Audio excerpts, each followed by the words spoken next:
Bismillahirrahmanirrahim. Assalamualaikum warahmatullahi wabarakatuh. Di sini saya sebagai awal atau pembuka dari kelompok 3 yang akan menyampaikan materi mengenai pembelahan sel meiosis. Langsung saja kepada pembahasan.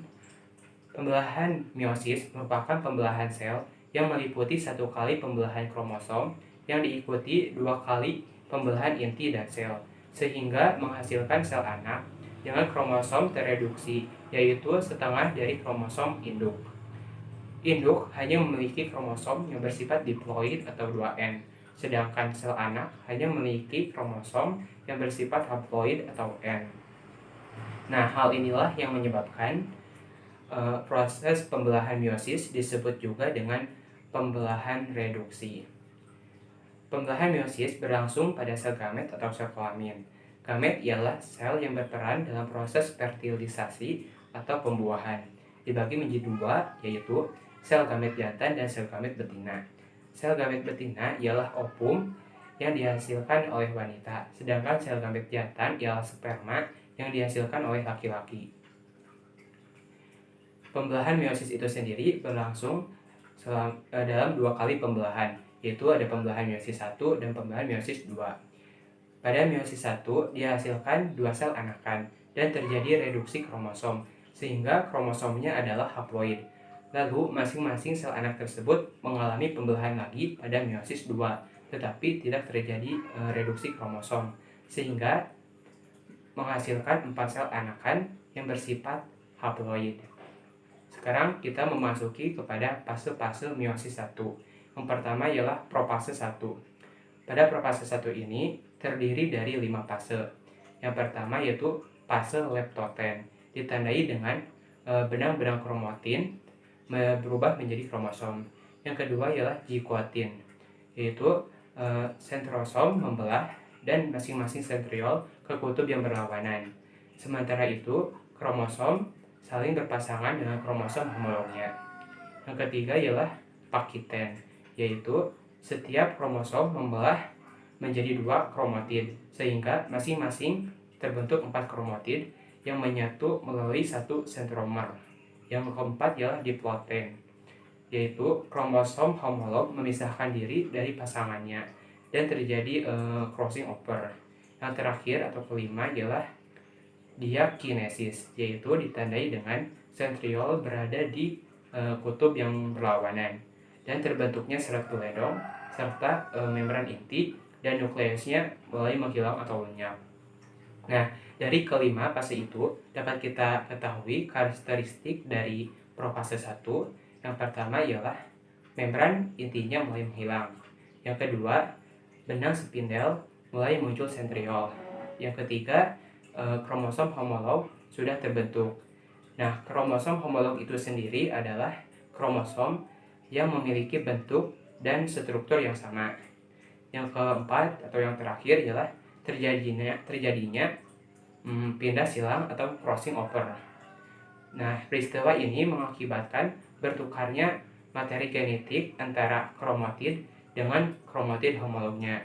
Nah, kromatid yang satu dengan kromatid homolognya ini saling mendekat dan nanti akan terjadi pertukaran segmen materi genetik. Nah, hal inilah yang menyebabkan kenapa kita memiliki sifat yang dibawa oleh ayah ataupun ibu. Nah, fase yang kedua pada meiosis 1 ini ialah metafase 1, ditandai dengan pasangan kromosom homolog atau disebut juga dengan tetrad berjajar di bidang ekuator dan melekat pada serat gelendong. Tetrad itu sendiri adalah kromosom yang berpasangan yang mengandung 4 kromatid dan ditandai dengan sentriol sudah berada di kutub yang berlawanan. Bismillahirrahmanirrahim. Di sini saya akan menjelaskan tentang anafase 1 dan telofase 1. Anafase 1. Pada anafase 1 ditandai dengan tertariknya kromosom ke kutub sel berlawanan. Pasangan kromosom homolog terikat pada suatu bagian yang dinamakan kiasma. Untuk memisahkan pasangan homolog itu perlu melakukan pemecahan protein yang menghubungkan, yaitu protein kohesin. Protein kohesin terurai oleh enzim separase. Bagian protein kohesin yang berada di sentromer tidak terurai. Kalau kromosom sudah memisah, masing-masing akan bergerak ke kutub sel berlawanan. Jadi, pada anafase 1 terjadi pemendekan mikrotubulus, pemecahan protein kohesin yang berada di lengan kromatid, dan juga terjadi pemisahan kromosom homolog.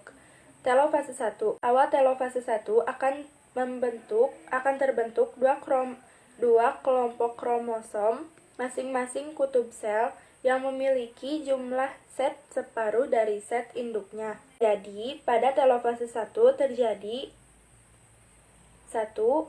Ada kelompok kromosom haploid dengan sepasang kromatid yang tidak identik. 2. Dekondensasi kromosom. Dan 3. Pembentukan kembali membran nukleus. Telofase 1 terjadi bersamaan dengan proses sitokinesis atau pembagian sitoplasma menjadi dua bagian. Di akhir sitokinesis dan telofase 1 akan terbentuk dua sel anakan yang memiliki sitoplasmanya masing-masing yang sifatnya haploid dan tidak identik satu sama lain.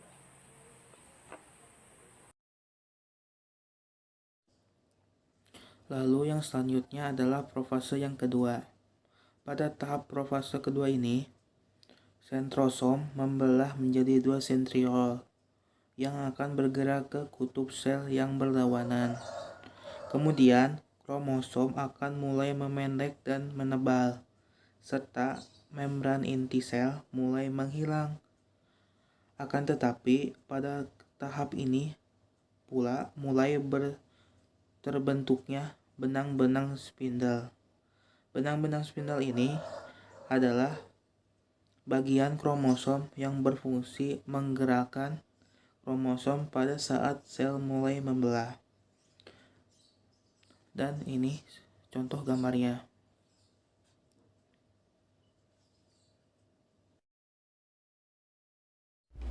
Bismillahirrahmanirrahim. Saya di sini akan menjelaskan salah satu materi pembahasan meiosis pada metafase kedua. Di dalam metafase kedua ini, kromosom mulai tersusun rapi pada bidang ekuator. Lalu mulai tersusunnya benang-benang spindel yang salah satu ujungnya melekat pada bidang sentromer, sedangkan ujung lainnya melekat pada kutub pembelahan yang arahnya berlawanan.